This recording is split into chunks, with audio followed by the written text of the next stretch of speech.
Welcome to another edition of World Talks here on TVP World. I'm your host, Benjamin Lee, and please join me and my guests on this next interview. Iran is facing its most serious wave of protests since 2022, sparked by economic collapse, soaring inflation, and a plunging national currency. What began as strikes by bazaar merchants has spread across the country, with growing political overtones and an increasingly forceful response from the authorities. Joining us today on TVP World to analyze what's driving this unrest and where it could lead is Marcin Krzyżanowski, a Middle East expert at the Jagiellonian University. Hello and welcome to TVP World. Hello, and thank you for your invitation. Can you tell us how unusual is this scale of protests and the social makeup of these protests compared to the previous unrests?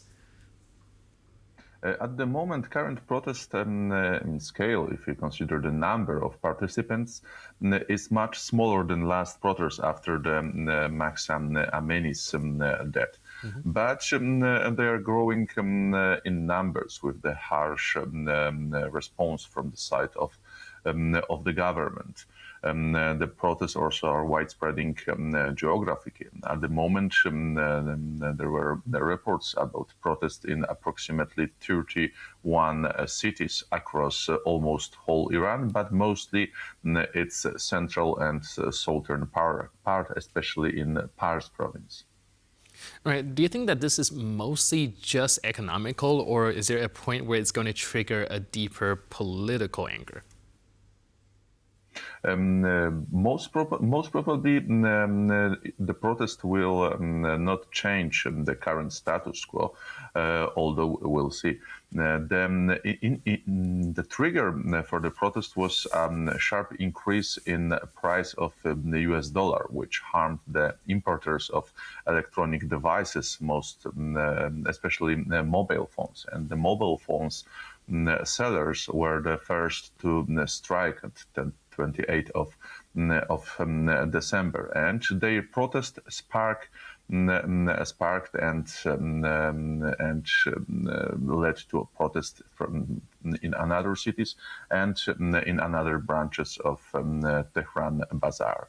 At the moment, as usual, to the economic grievances, some kind of political input was added. As the initial protests were purely economical, now they have also its political dimension, as the protesters demand not only the change of the economical policy of the country, but the wide political reform, including toppling down the Islamic Republic.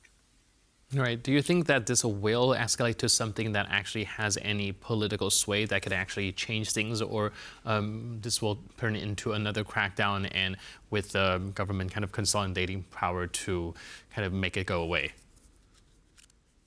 Most probably, the second option will be on. At the moment, there is no leadership, no coordination between various groups of the protesters.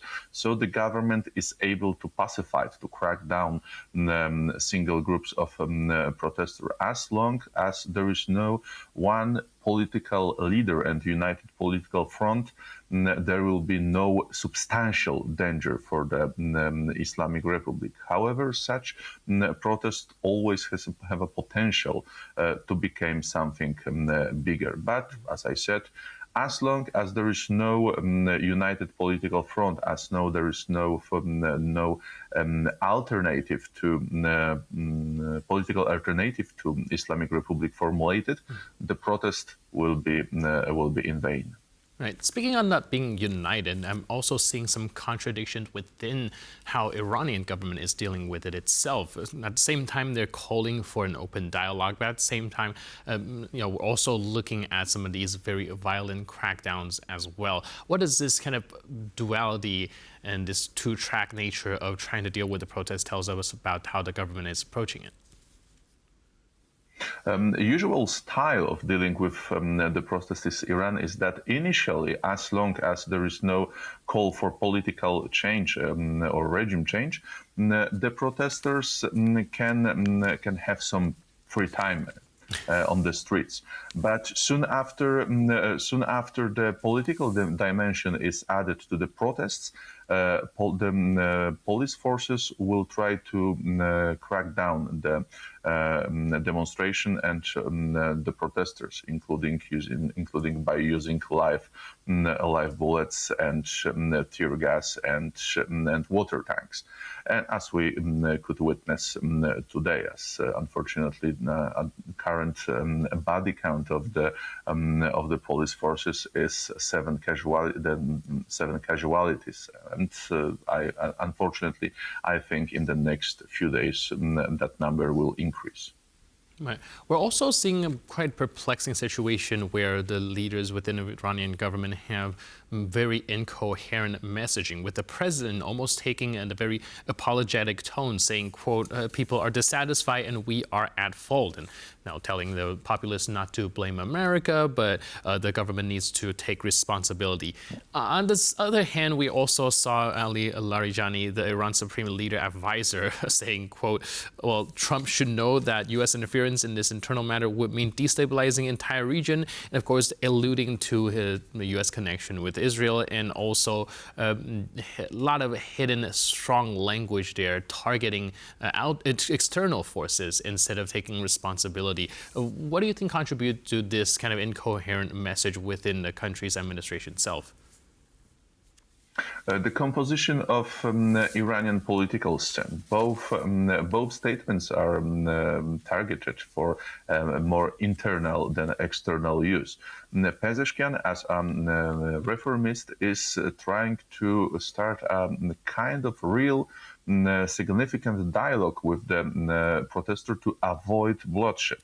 However, his position within his own government is not strong enough to enforce such policy, and the hawks in the government, especially the Minister of Internal Affairs, are calling for a brutal crackdown. And at the moment, there is most probably the more brutal perspective will be introduced to the process, as they are escalating in numbers and geographical range. All right. Another quite curious thing that I'm observing now is that, well, you see a lot of the footage that we're playing right now mostly come from people sharing it on social media. And the previous rounds of protests of the Iranian government, the MO seems to be restrict information, and we see sometimes the shutting down of internet and access to social media and such. But this time around, it does seem like information is spreading relatively easier compared to previous protests. Do you think that it is a sign that they are weakening their grip on the populace, or just better technology making it inevitable for this information now to be spread more easily? I don't think so. I think that's the sign that government is not afraid of the protest. As I said, they are dangerous, but still very limited in numbers. So as long as there is no internet blockade, it means the government feels confident about the protest and is able to control the protest without shutting down the internet, as during the Mahsa Amini protest or previous Bloody November, etc., etc. All right.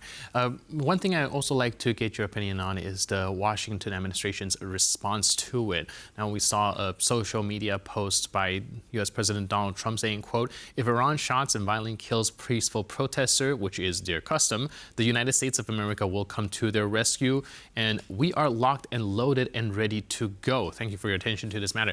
Now, locked and loaded and ready to go seems to be some very strong messaging here. And if it's any other president of any administration, we probably would take it very seriously. But of course, even coming from Donald Trump, who do like to use stronger language, it still feels like a very strong outsized kind of response to it. How do you think this might affect these protests and how the government deals with it going forward?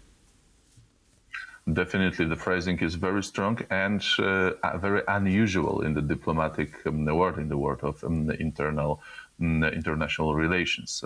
However, in my opinion, American involvement in the protests will remain in verbal sphere. tweet,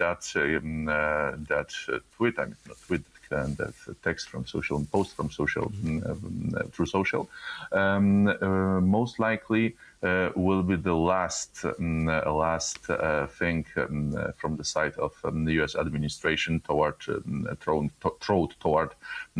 protesters. I don't think that United States will decide to actively help the protesters by bombing Iran, because that was the core of the threat hidden in that post.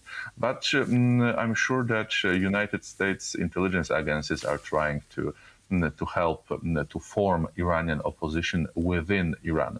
However, at the moment, their efforts brought no immediate success.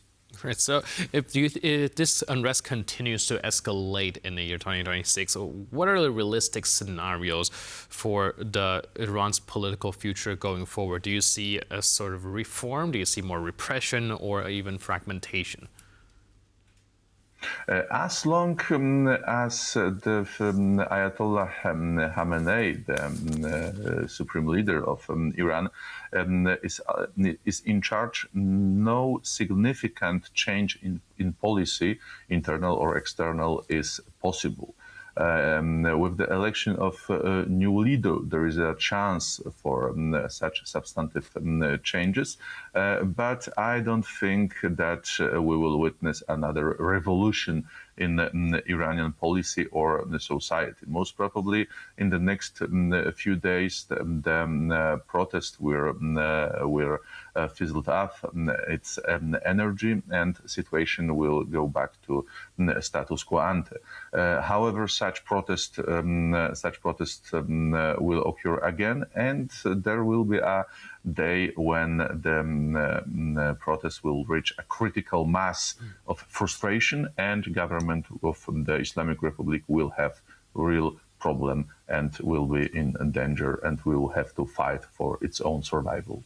Right, so it does sound like this is at least more fuel adding to that powder keg and, of course, eventually ready to blow. Thank you so much for your input and insight. Really appreciate it, and thanks for being with us on TVP World. Thank you very much, and have a nice day. Cheers. And thank you for tuning into this edition of World Talks. But for more news, update, and commentary, please stay tuned to TVP World.